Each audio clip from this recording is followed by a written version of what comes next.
pessoal, voltando aqui e só alertando vocês que esse é o último bloco sobre prisão preventiva, então por isso vai ser um bloco menor em relação aos demais, tá bom? Então vamos continuar falando sobre prisão preventiva para você gabaritar na prova. Continuando, também é possível a decretação da prisão preventiva com base num requisito específico, que é a conveniência da instrução criminal. Então aqui seria o bom desenvolvimento da investigação ou da fase processual, tá bom? Então, para que a investigação ocorra bem, dependendo da situação, você vai representar pela prisão preventiva, tá bom? Para que você possa coletar mais informações, elementos informativos, então a prisão preventiva seria conveniente nesse caso. A garantia da aplicação da lei penal, um exemplo vivo disso daí, é aquela pessoa que você tem certeza que ao representar, né, ou no cometimento do crime, ela vai se evadir do distrito da culpa. Então, para que não haja tempo de ele se planejar, pegar um ônibus ou, né, comprar uma passagem de avião para fugir do distrito da culpa, você vai representar pela preventiva. E aí vai depender da sua agilidade na prática e na prova, né, do seu concurso, dependendo da situação. Se lhe der um exemplo como esse, né, de que a pessoa está prestes a se evadir do distrito da culpa, saiba que o examinador está querendo que você represente com base nesse inciso terceiro, que é a garantia da aplicação da lei penal, tá bom? Fuga do distrito da culpa. A análise deve ser concreta e não meras suposições. Importante isso daí. Na prática, você deve saber que deve ser uma análise concreta. Você deve demonstrar ao juiz que aquela pessoa vai fugir. E não que ela está prestes a fugir, que ouviu dizer, né? Deve ter uma fundamentação. Digamos, ela emitiu um passaporte. É um exemplo, né? Foi mandado para a delegacia, para o celular da delegacia, demonstrando ali que ela comprou algumas passagens de ônibus. Então há uma possibilidade grande, né, e concreta de ela se evadir, tá bom? Aí na sua peça só coloque se o examinador lhe disser que é para colocar. Não invente informações. Não invente informações. Isso é de extrema importância você ter esse cuidado, tá bom? Sob pena de identificação da peça. E aí, descumprimento das obrigações impostas por força de outras medidas cautelares, né, no caso de ineficácia de uma imposição de medida cautelar adversa da prisão, também seria possível a decretação da prisão preventiva. Alguns vão dizer que basta o descumprimento e aí já seria um motivo suficiente. Outros não, ainda demandariam análise de outros requisitos, tá bom? Mas, independentemente dessa discussão, também seria possível por conta da própria previsão legislativa, tá bom? Continuando, né, subsidiariedade da prisão preventiva. Esse ponto aqui você deve demonstrar que a prisão preventiva ela é cabível justamente porque num determinado caso concreto não há admissibilidade, né, ou a possibilidade de substituição por uma medida cautelar adversa da prisão. Então, por isso que você deve demonstrar ao juiz que naquele caso concreto não cabe a medida cautelar adversa da prisão. Porque se você não especifica isso na sua peça, o magistrado ele pode pensar, ou, né, dependendo da situação concreta, não deferir o pedido da sua preventiva porque você não demonstrou que seria possível o cabimento de uma medida cautelar adversa da prisão. Então, para que isso não ocorra na prática ou na sua peça, e aí na peça é importante que você coloque um tópico e especifique isso, porque a regra é o quê? A regra é a liberdade. Então, hoje, como nós temos uma medida cautelar adversa da prisão, inserida aí pela 12.403, lá em 2011, você deve demonstrar para o seu examinador e para o juiz, se você já estiver trabalhando, que aquele caso não cabe medida cautelar adversa da prisão. Que não é compatível você dar uma tornozeleira eletrônica para aquela pessoa ou abrir um prazo para que ela se manifeste sobre uma medida cautelar adversa da prisão, sendo que o caso é gravíssimo. O caso concreto é de um homicídio, Um homicídio seria incompatível. Ah, professor, mas é óbvio, no homicídio não cabe uma medida cautelar diversa de prisão. A maioria das vezes não cabe, realmente. Mas dependendo da fundamentação que você coloca, e aí você não convence o magistrado, quem sabe, né? Talvez não caiba nem a preventiva. E aí a medida cautelar diversa da prisão seria admissível num primeiro momento. Então é importante que você já especifique de pronto que só está representando pela preventiva porque, no caso concreto, não admite medida cautelar diversa da prisão, por ser incompatível e que a medida extrema é a prisão preventiva. E aí, por óbvio, na prisão preventiva, seria uma medida cautelar inaudita altera pars, né? Ou seja, o juiz não vai ouvir a parte contrária antes de decidir, porque seria incompatível. Como é que o juiz vai assegurar um prazo para ele se manifestar de uma prisão preventiva? Aí é que ele não aparece mesmo, né? O representado.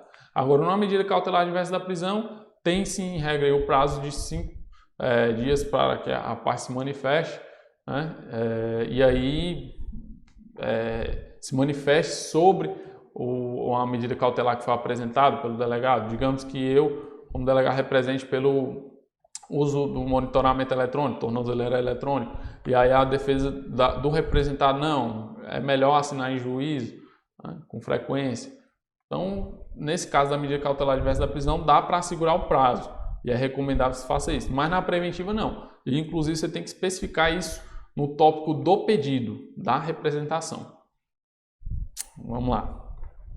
Então, no pedido da representação, foi o que eu falei aqui, a expedição de mandado inaudita altera pars, ou seja, sem ouvir a outra parte,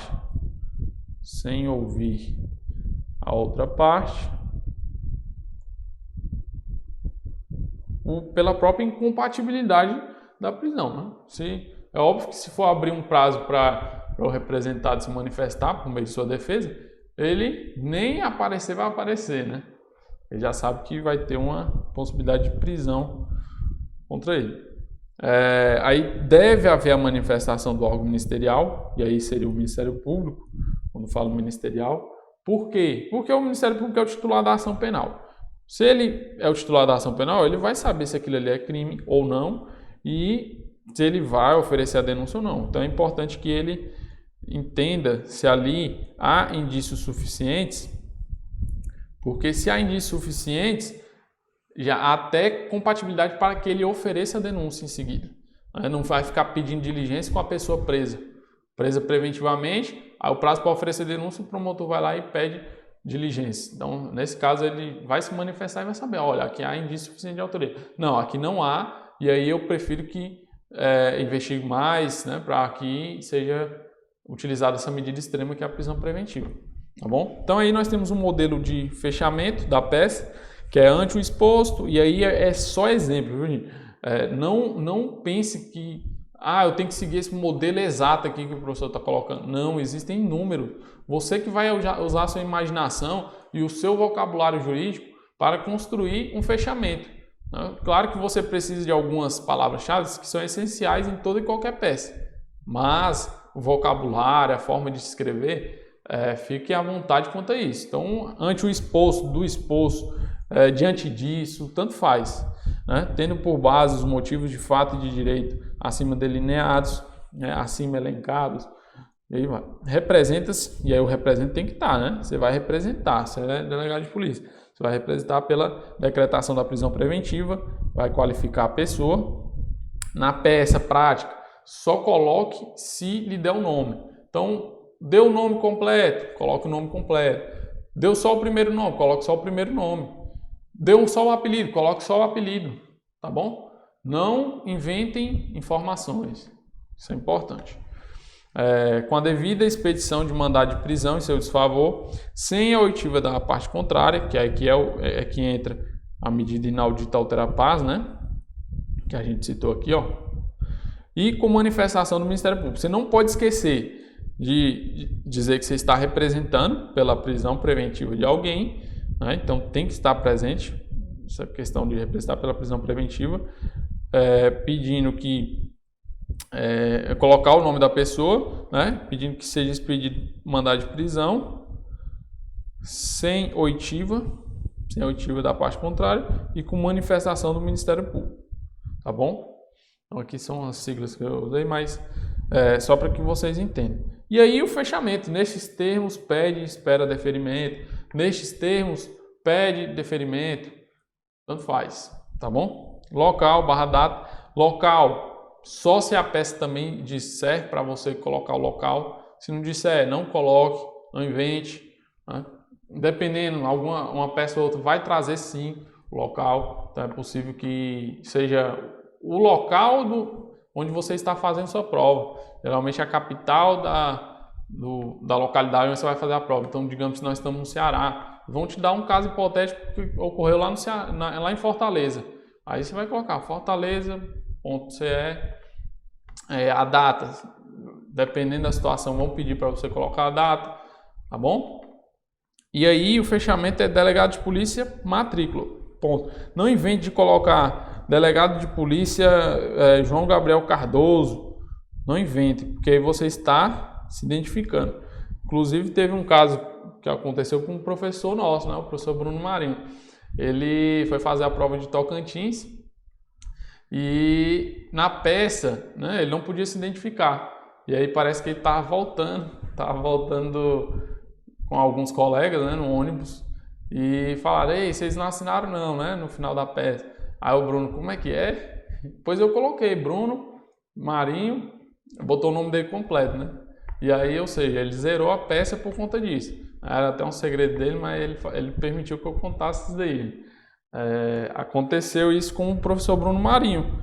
E serviu de experiência, né? Ele não ficou abalado e foi passando em outros concursos. Ficou com raiva aí e passou para delegado no Ceará, passou para delegado em São Paulo e em Pernambuco depois disso. Então, foram sucessivas aprovações. Mas pegue um exemplo do professor Bruno Marinho, que ele assinou, né, se identificou na peça, e isso acontece, né? Muitas das vezes o aluno, né, que está estudando para concurso, ele não observa alguns requisitos que são imprescindíveis, né? E aí ele ainda estava durante a faculdade, ele passou durante o curso, na verdade ele está prestes a concluir o curso, acho que no 8º ou 9º semestre, e aí não sabia essa regra básica. E aí eu estou orientando vocês, né? Estamos os orientando para que não cometa o mesmo erro, tá bom? Então nós concluímos aqui com o modelo geral de peças, desde o início que nós falamos até o final. Então o endereçamento vai depender do caso concreto, como eu falei, você pode endereçar para o juiz federal se for um caso de crime de moeda falsa, né? Ou para o juiz do júri, né? Se for um caso de homicídio, ou se for um caso de latrocínio, né? Como marca juiz de direito aqui, sem ser do júri, ou a vara federal. Aí você vai fazer menção aos elementos de referência, né? O número do inquérito, se lhe derem o número de inquérito, se não der, você vai colocar o XXX, né? Ou ponto, mas não identifique, só coloque referência ao número do inquérito, né? O crime você pode colocar, porque geralmente a banca vai lhe dar o crime praticado, né? O investigado ou indiciado, a pessoa que está sendo representada, vai trabalhar aqui já com o modelo aqui, a Polícia Civil do Estado do Ceará, né? Dependendo, você pode colocar o Estado, né? A instituição que você vai fazer, por intermédio do seu delegado de Polícia Civil, que essa subscreve, lotado na delegacia de polícia, né? Aí dependendo, você pode colocar o município também, no uso de suas atribuições legais ou no uso de suas atribuições constitucionais e legais, o modelo você vai inventando, tá bom? Que lhes são conferidas, dentre outros dispositivos, pelo artigo 144. Aí tem que fazer menção, né? O artigo 144, parágrafo 4º, artigo. E aí sempre partindo da norma mais que está acima ali, né? Na pirâmide de Hans-Kelsen. Então, você deve partir da Constituição Federal, algumas leis infraconstitucionais, né? E aí nós estamos falando da Constituição Federal. Depois, algumas leis mais específicas.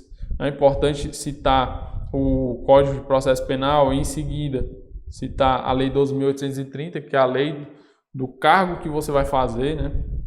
Então aqui nós temos menção ao artigo 13, inciso 4º, fala da possibilidade de representar, né? Parágrafo 2º do artigo 82, tá tudo aqui, ó, 282, 311. Claro que também, lá na frente, na sua peça, você vai colocar os artigos 312 e 313, que são os pressupostos ou requisitos gerais e específicos, tá bom? Não precisa colocar aqui. Se quiser colocar aqui também, não tem problema, tá bom? Você pode encher de informação. Então você coloca 311, 312 e 313 do CPP. Aí o artigo 2º, parágrafo 1º da Lei 12.830, bem como por outra lei. E aí, a depender da situação, né, que você vai fazer para um estado X. Se lhe permitir consultar, você pode citar ali o estatuto, né, da Polícia Civil do estado que você vai fazer. Não tem problema algum. Tudo vai depender do edital da sua prova. Aí vem, com devido respeito, a presença de Vossa Excelência, representar pela decretação da prisão preventiva do fulano de tal, pelos motivos de fato e direito a seguir delineados. E aí você vai citar, né, os fundamentos de fato e de direito. Dos fatos, você vai transcrever com suas palavras o que já está no enunciado, né, sem copiar e colar. Você vai escrever com suas palavras. Isso é uma transcrição do que já tem ali no enunciado. Tá bom? Não pense que também é só colocar a mesma coisa que está no enunciado, porque pode não te agregar pontos. Mas dos fatos pontua pela estruturação total. Então ele vai saber que você sabe estruturar a situação que foi concedida no enunciado, tá bom? Aí dos fundamentos jurídicos da prática delituosa, você vai dividir os fundamentos jurídicos pelo menos em 4 pontos aqui. Isso é o que eu estou pedindo a vocês, né?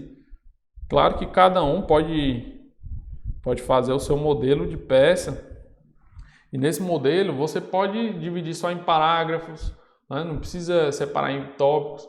Eu acho bacana pela organização. Você vai demonstrar ao examinador que você estrutura as ideias de forma mais organizada, tá bom? E aí você está demonstrando que existe fundamento jurídico e que esse fundamento jurídico se desdobra em 4 na sua visão, né? Da prática delituosa. Você vai tipificar o crime praticado, demonstrando a ele que aquele caso ali seria um homicídio qualificado, e por isso que o homicídio qualificado, previsto lá no parágrafo 2º, inciso 2, digamos, ele admite a decretação da prisão preventiva, né? Do cabimento, vai demonstrar aí o cabimento, que se trata de um crime que a pena máxima é superior a 4 anos.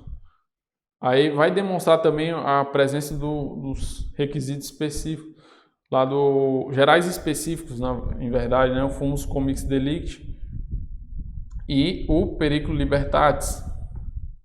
Além do mais, vai demonstrar a questão da garantia da ordem pública, garantia da ordem econômica, assegurar a aplicação da lei penal, entre outros, né? Dependendo do caso concreto, você vai fundamentar. E aí você pode dividir em requisitos gerais, requisitos específicos. Bom, então por isso que eu estou focando bem no quadro aqui, para que você fique atento a esses requisitos aí, para que fique melhor a sua peça. Aí você vai falar da insuficiência de outras medidas cautelares, né? Você vai demonstrar, por isso que eu pedi para você abrir um tópico, demonstrando que é cabível a prisão preventiva na situação ali, porque as medidas cautelares diversas da prisão, elas não são suficientes. Elas não vão ser compatíveis com aquela determinada situação apresentada, tá bom? Isso seja na sua peça, no caso fornecido pelo examinador, seja no caso concreto que você esteja enfrentando como delegado, tá bom? Então nós temos aí esse desdobramento em 4. E aí você vai separar um tópico da representação ou do pedido, a fundamentação da representação do pedido, fica a seu critério. E o fechamento que a gente acabou de falar, né? Ante o exposto, com base nos fundamentos de fato e de direito elencados, lembra que lá em cima a gente falou, com base nos fundamentos de fato e de direito a seguir delineados. Aqui não, aqui você já falou dos fundamentos de fato e de direito. Agora você já faz menção ao que já foi dito, ó, com base nos fundamentos de fato e de direito elencados, ou seja, já foram elencados. Represente-se pela decretação da prisão preventiva do fulano de tal, sem identificar, se não tiver nenhum fornecimento de informação, com a devida expedição do mandado de prisão em seu desfavor, sem a oitiva da parte contrária, né, demonstrando que ali não precisa obviar a outra parte, né, o representado ou a sua defesa, por conta da natureza da medida, e manifestação do Ministério Público, tem que ter, titular da ação penal. Nesse termo, pede deferimento, local / data e delegado de polícia matrícula. Só isso, não precisa colocar matrícula também não invente matrícula, tá bom? Só coloca delegado de polícia, matrícula é o suficiente, seu examinador vai entender o recado, vai entender que você sabe fazer uma peça. Então nós concluímos aqui a peça de prisão preventiva. Vocês vão observar que o modelo utilizado nessa prisão preventiva vai se aplicar a todas as demais. A estrutura é a mesma. O que vai mudar aí é a questão da fundamentação, né, algum requisito ou outro que muda de acordo com cada peça, tá bom? Mas você sabendo estruturar uma prisão preventiva, você vai saber estruturar qualquer outra peça para delegado, porque não muda muita coisa, tá bom? O que vai mudar é você saber o direito material, você saber qual é o dispositivo que você deve fundamentar, se você tem legitimação para isso, né? Apontar o dispositivo que você é legitimado, mas o direito em si é o que mudaria. Agora a estruturação é basicamente a mesma. Então por isso que as outras aulas, próximas aulas, vão ser mais tranquilas e em menor tempo, tá bom? Porque vocês já vão conhecer a estruturação e aí nós vamos trabalhar basicamente fazendo menção à aula de hoje, essa aula de prisão preventiva. Então concluo aqui, agora vamos trabalhar a próxima aula, que é de prisão temporária, certo? Um abraço a todos.